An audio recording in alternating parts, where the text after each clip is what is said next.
Bismillahir Rahmanir Rahim. What is the ruling on using something that has vileness or indecency on it? Now, this is a very vague question. I'm going to have to be creative in my imagination of what is being referred to here.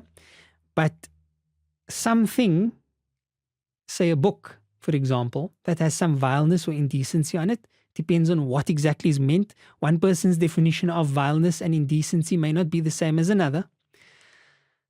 But if it is vile and indecent, as in it is makruh or haram, now we can speak about it in more structured ways. If something is makruh, then it is makruh. It is disliked to engage in it because it is makruh, it is disliked. Now, that doesn't mean it's sinful. But when something is vile to the point where it is unlawful in Islam, there's indecency on it, there's exposure of nakedness on it, there's something that would absolutely be against Allah's law, then that would mean that what you are dealing with here is something that's like a hot coal. You don't want to be touching it. You don't want to be near to it. Because now the question becomes, so if it is unlawful to engage in it in one way, then what are the permissible ways to engage in it? So let's think of a practical example. You take a book. Now, we've already discussed books, so maybe not a book. You pick up a mug. This is a good idea. You pick up a mug. Somebody gives you a mug even. And the mug has a picture on it, and the picture is of a woman scantily dressed. And it's a mug. It was given to you as a gift. So it belongs to you now. But there's some vileness and some ugliness on it. Now we have to look at what is it. And in that case, it's a picture. Let's say it's a photograph and not an animated picture, because then we can just go down the route of looking at pictures.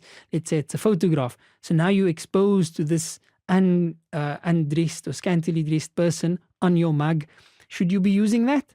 No, you shouldn't be using that. Allahu jamilun yuhibbul jamal. Allah is beautiful and He loves beauty, and this is not beautiful.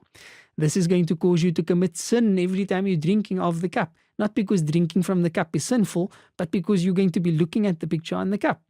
So why put yourself through all of that? If you really want to keep the cup, cover the picture, get rid of the picture in some other way, or just get rid of the cup.